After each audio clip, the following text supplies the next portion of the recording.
Remue ménage. Remue ménage.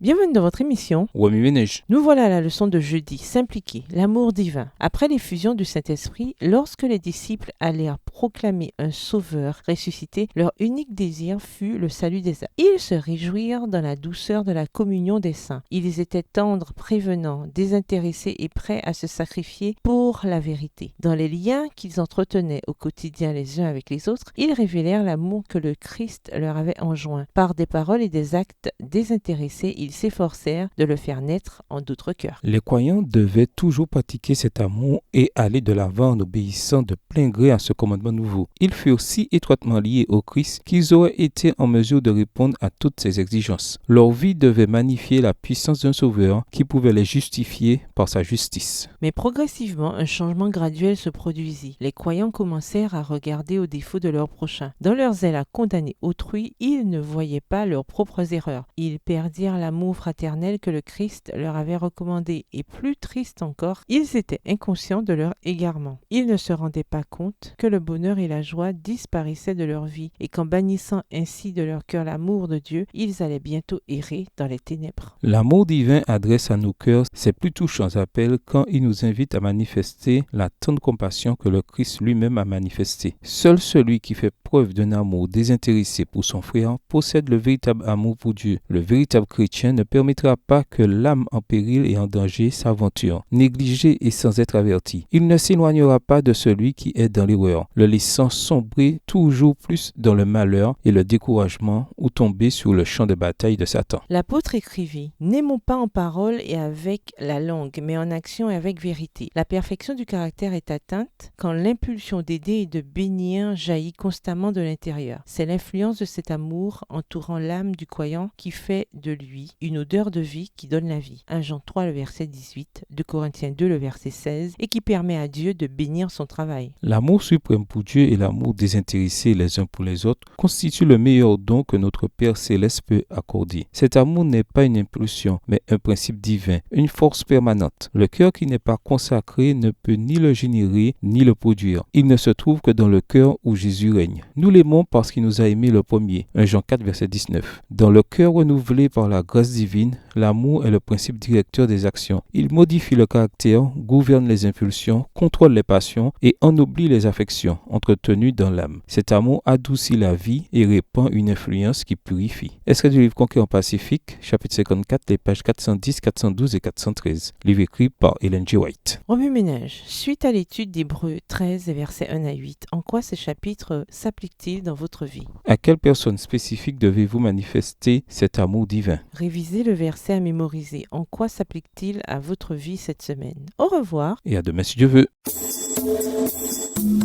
Remue ménage. Remue ménage.